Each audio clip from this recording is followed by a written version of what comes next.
Okay, so now let's tear it at 0. Now put this, set it down quickly.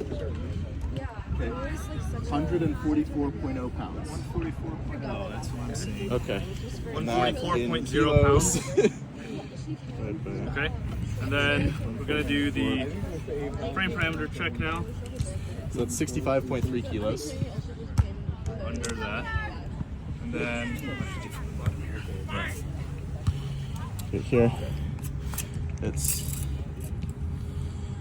3'5". yeah, It's major. yep. 3'5". Is that actually is that all the way Oh down yeah, here? let's make Yeah. sure. All right, 3'7". Is 3'7"? well over. Okay, verified that dimension. So that's well under. Okay. And then Height.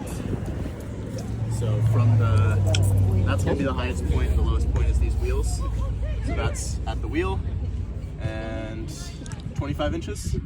Sound good? It's just barely under 0.6. Is that here? Should we? I wonder if is there something we can use? Oh yeah, flatten it down. 27. 27 inches. Okay. Okay.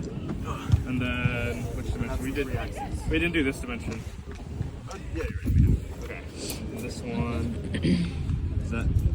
It's here to here. Is it including the wires? Oh nah. These are. Gotcha. No worries. Okay. And there, 25.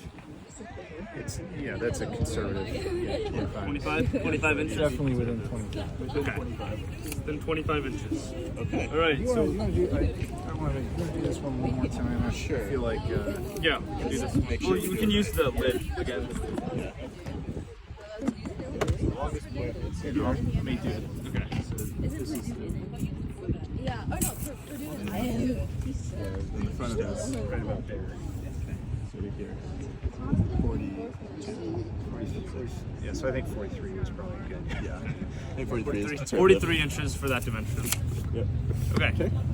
And then No, we're going to talk about the different subsystems that we have on the robot. On the mechanical side of the robot, we have 3 different subsystems. We have our drive and frame system, we have the excavator, and we have the collection system. The drive and frame consists of the wheels, the chain, the motor, and the chain tensioner, and the dust cover. This basically keeps our robot together. It includes this frame panels as well. Essentially the drivetrain of our robot. The second subsystem is our excavator system, which is the this portion of the robot. This part goes up using an actuator that is on the bottom over here. If you want to show that in the video, down here.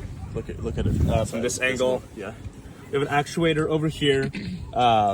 This actuator extends and lifts the robot up, and then using this lead screw and a motor over here, the robot plunges into the ground, and a worm gear inside the excavator turns the entire thing, which digs up the sand as it goes into the sand. And then finally it goes on the collection system over here, which is a simple design, which is essentially a neoprene belt with a bunch of these little ribbed buckets that we have. The sand gets stored in these buckets, and once it is driven back to the collection sieve, the motors here will turn the entire system, and it'll dump everything into the collection sieve. Yep. And then the electrical system is pretty simple. The power is almost entirely on a single board over here. It distributes the power. Yeah, you can come over here. Have a look. It takes in a 15 volt from our battery on the other side and converts it down to a 12 volt for our 7 different motors on the robot, as well as a 5 volt for our our Arduino and our XIII, which are the 2 control systems. Those 2 do all of the rest of the computation. In this box are the Arduino and the XIII, as well as 2 of our motor drivers, a Citron, which is running that circular in the drive system, and a Sabertooth, which is running one of our main motors and one of the collection motors. Then the other side has our battery, also stored in one of these large acrylic boxes to prevent it from getting dust in it, and then 2 more Sabertooths, which are running the rest of the motors. And you want to talk about auto system?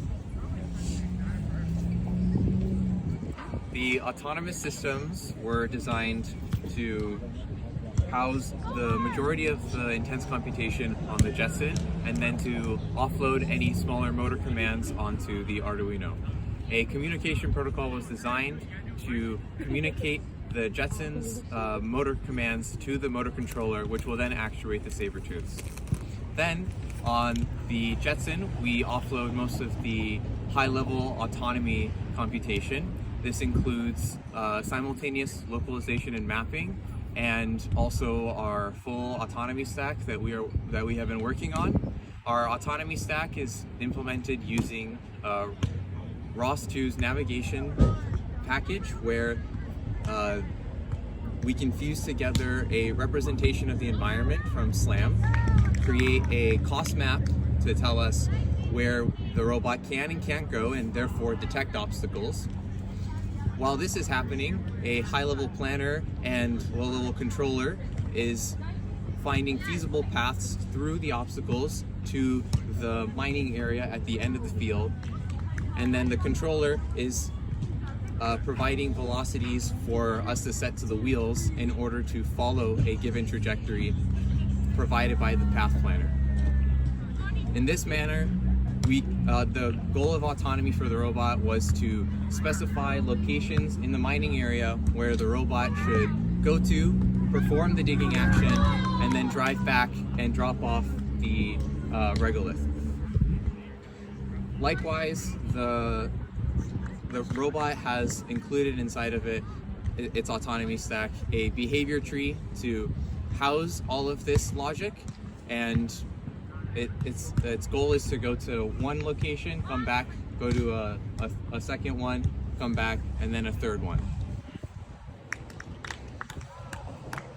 Our autonomy stack also includes a good amount of sensors. Our main sensors that were used for autonomy were the RealSense and its included IMU. And we also have a second RGB camera for which we'll have our secondary autonomy lead talk about SLAM. Yeah, so for SLAM, we're using a package called RTAD map, and SLAM basically updates the map while the robot is driving. So we have the Intel RealSense D455 on top of the robot, and while it moves around, the camera info is updated to RTAD map, which will then map the surrounding environment according to the adjustments of the camera. So when we send the camera data from the RealSense, we send it to something called IMU filter magic, which basically updates the orientation of the IMU, and then when we send that to our tab map, we disable the magnometer so that it doesn't read from gravity and such. And then when we send that to our tab map, we have the nodes read and map and then localize the robot so that everything is functioning correctly. And then we use the second RGB camera for something called April tags, and April tags basically is a package where we have a QR code like image, and it localizes the robot based off of that. So if we're having too much of an error in terms of the ground and the location, it can update that by simply reading the absolute position of the QR code. Due to unforeseen errors, we can't have this robot being fully functional at the moment. It is fully built, and given a couple days, it would be fully functional. This is Illinois Robotics in Space. This is the University of Illinois Urbana-Champaign's NASA Lunobotics competition submission.